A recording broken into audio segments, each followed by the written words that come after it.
Hello people. Today we will see how to test your ROI so that you don't waste money on marketing that does not work. Okay, so if you're not doing this stuff, you really need to because you're basically flying blind. It's really important that when you're doing online or offline marketing, you try to track the ROI, the return on investment for your marketing dollars as accurately as possible. If you buy a billboard, it's really hard to distinguish traffic coming into your place of business or onto your website and buying products from a billboard on the highway, which is pretty much impossible to track, versus online means such as referral links and things like Reddit or things you've written on Quora and articles, or Google AdWords campaigns, Facebook campaigns, display campaigns, programmatic, influencer marketing, all that kind of stuff. So for us, it's really important that we learn to track that stuff well, find out if the marketing that you're doing is worth it for your business, okay? And a simple way to calculate ROI, if you don't know how to do this, if I invest $100 into my Google AdWords campaign, right? And then I sell $150 worth of product on my website because of that click and that user coming from that channel, then I just earned $50. So I have a profit of $50. And this will give you the percentile of what that actually is if you do this calculation. But it's just important to know that you're making more money than you're spending. And this is a very simple basis. It's income versus loss, the cost of grabbing that user.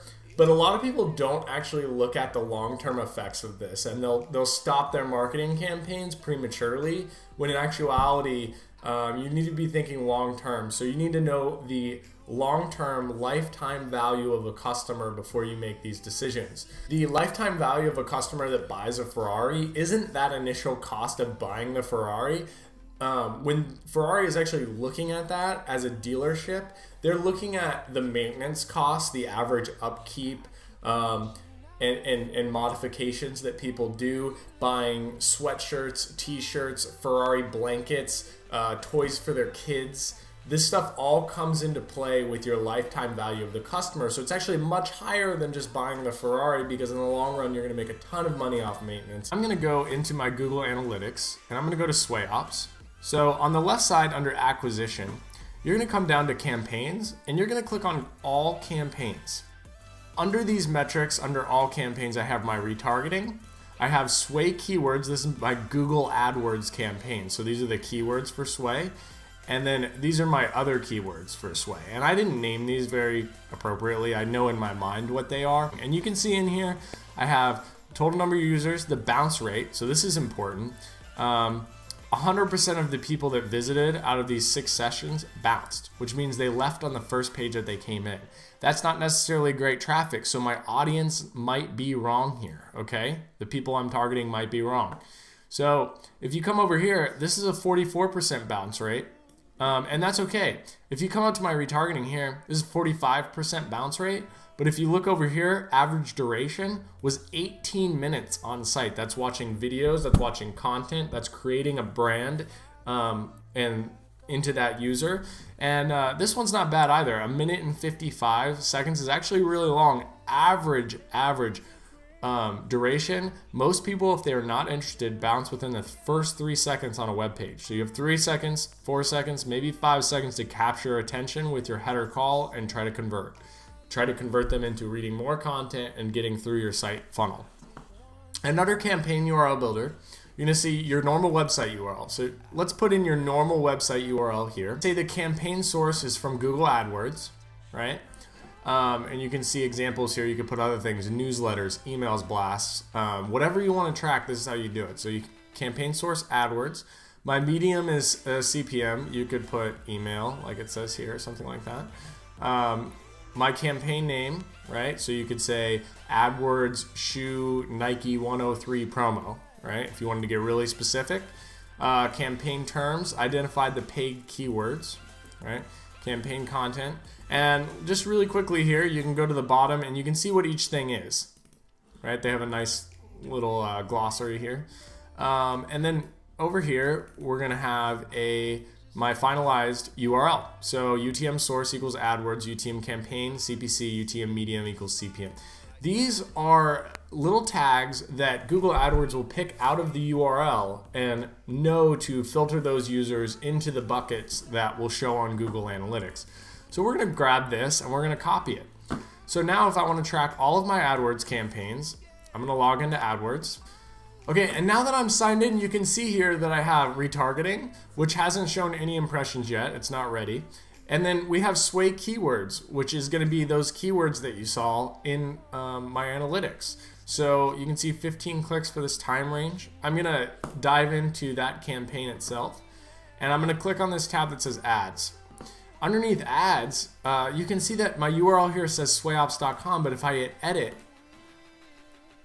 you can see that my URL is actually the one that we had before, UTM AdWords keywords CPC. So because I'm doing that, when somebody clicks on this ad, it fires. Google Analytics has a tag on my website and it pulls those URLs in and then filters that user in there. So now if we go back to Campaign Builder, you could make as many URLs as you want. I have custom ones that say Facebook here that have different things here. They might say Quora, and then UTM campaign might be organic referral or something like that, or content marketing is what I would put there. And then back in my Google Analytics, that's what's going to show up under campaigns, and I'm going to be able to figure out my ROI.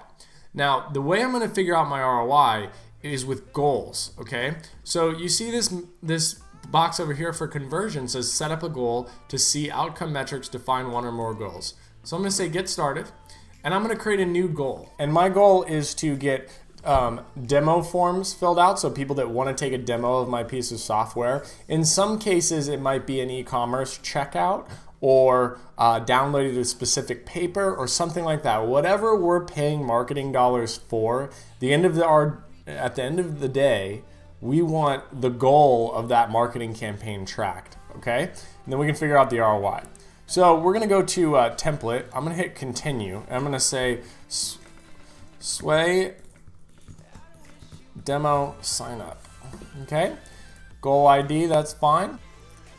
And underneath this goal, I can say the destination equals, the destination equals the app screen name or web page URL. So this is where we would actually put in the thank you page. So after somebody hits submit on my demo request form, or they hit submit on purchasing new shoes, usually you're taken to a thank you page that says thank you, this is your order confirmation, or we'll get back to you shortly for your demo. Whatever that page is, you're gonna copy that link in here. And then right below it, you can assign a value to that if you would like. So you can say this is worth $20 for me. That's my goal. So the value of them doing that action is worth $20, whatever the goal is. And then you just hit save. Now, after you're done hitting save, all of your goals will be reported, and you'll be able to find out exactly how many sessions it takes on average before you get a click on your banner ad or on your Google AdWords campaign. And then from the click to that they converted, how many of those users converted. Then you can easily go, okay, I spent $100 to get one conversion worth $20. I just lost 80 bucks. But then you take it a step further and you want to track those goals all the way through. So you say, okay, then they bought this piece of software, then this add-on, and 4 months later, that customer is now valued at $400. So I actually just made quite a bit of money off of the value of these marketing campaigns. I wish you